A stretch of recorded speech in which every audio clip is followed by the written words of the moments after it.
I have a couple questions. First, if morality is derived from God, then how do you account for different standards of morality among different countries and civilizations and over different periods of time? Yeah, excellent question. I think C.S. Lewis investigated that very question quite well in his book, The Abolition of Man, where he says that although there are differences among the periphery, he says that all major civilizations have agreed on an essential moral code. That you can't think of a society where, say, it was considered good that you double-crossed all the people kindest to you, or that you ran away from your friends in battle. He said you might as well think of a place where 2 + 2 = 5. You will not find a culture like that. But actually, the argument for morality doesn't require human agreement. If everybody disagreed with morality, that wouldn't mean that morality is somehow subjective. Imagine this. Imagine the Nazis had won World War II, Matthew, and took over the entire world and convinced everybody that murdering Jews was a good thing. Would that make it a good thing? Of course not. No, of course not, right? Because there's a standard beyond us. If we have morality wrong, that's not God's fault. That's our fault. See, that would be more sociology rather than morality, how people behave. We're talking about a standard. Even if we disagree with the standard, it still exists. But then you assert earlier in your presentation about science, how science doesn't say anything, scientists do. It's a similar issue here with morality because, sure, there might be a God who sets specific moral standards, but that ultimately means nothing if that's not how people view society. Well, no, because people have their free will to say that we're not going to follow the moral code. For example, we were just talking about abortion. You know and I know that if you and I were right here and saw a live baby being dismembered, we would immediately understand intuitively that's wrong. However, we might suppress the truth about that because we want the convenience of not having a child in our lives. And we can suppress the truth. We all suppress the truth. It's not a matter of our cognition. It's a matter of our resistance to the implications of what the right thing is.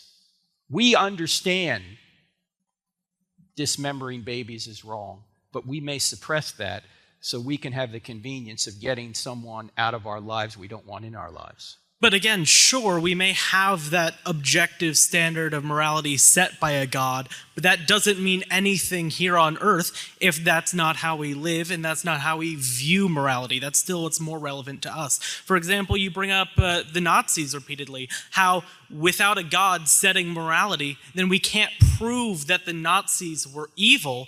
But still, we know Nazis were evil because we all collectively agree that what they did is bad. It's a standard of morality that exists because we agree that it exists. So what you just said, though, just contradicted what you said earlier, because you said if the Nazis had won and convinced everybody that murdering Jews was right, you admitted that would still be wrong, even if everyone collectively agreed it was right. Sure, if everyone in that hypothetical world agreed it was right, I would still know it's wrong because I accept the societal standards and I understand Wait, Matt, no, the societal standard was murder Jews. That's the Nazi I'm talking about the societal standards of morality within our life, within the real world. Well, the Nazis were part of the real world. What do you mean? Yes, but they didn't win. They didn't convince everyone on the planet that what they did was right. And we know because everyone agrees that murder is bad, that we know that mass murder is also bad. Okay, it's like the philosopher Simone de Beauvoir asserts in her essay, 𝗶 𝗶 that ultimately, regardless of whether there is a God or not, there cannot be such thing as standards of morality set by God, because it's ultimately what we agree it to be, and what we agree it to be can change and can be wrong. Okay, but you're going back to what you said earlier. That's the problem. Because you said earlier that the Nazis would be wrong even if everybody agreed that what they were doing was right. Yes, and I'm saying that from the perspective of my life in the world where they didn't win. Okay, hang on. Let me finish the thought, Matthew. That would just be your opinion then. Yes, ultimately, morality is an opinion. It's okay, the societal opinion. All right, then stop right there. If it's just an opinion, then the Nazis weren't really wrong, correct? The Nazis were wrong because we all agree they were wrong.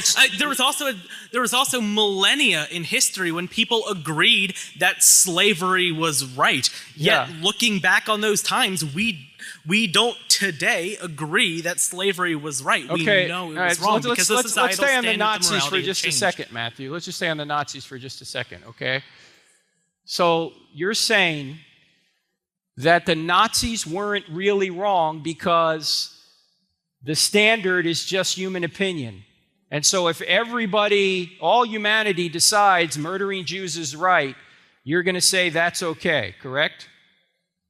I would not say that's okay because okay, well, I'm you're speaking for the contradicting your perspective premise. of our morality. You're contradicting the premise then, Matthew. Either the society decides what's right, or there's a standard beyond society that is right, and therefore you can judge societies by that standard. Which is your view?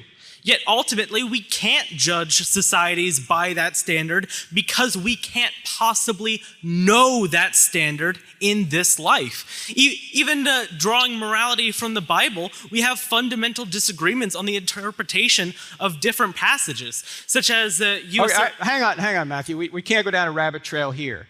You just a few minutes ago had said that everybody agreed murder's wrong, and therefore mass murder's wrong.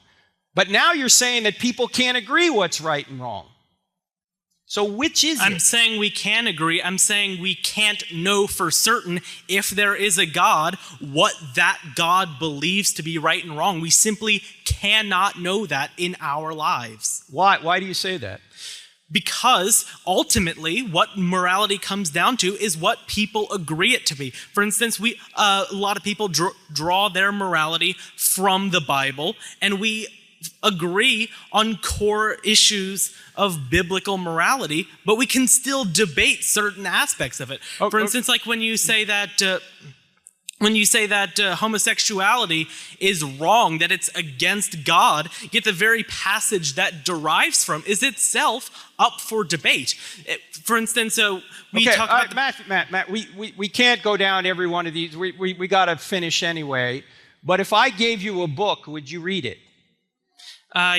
Sure.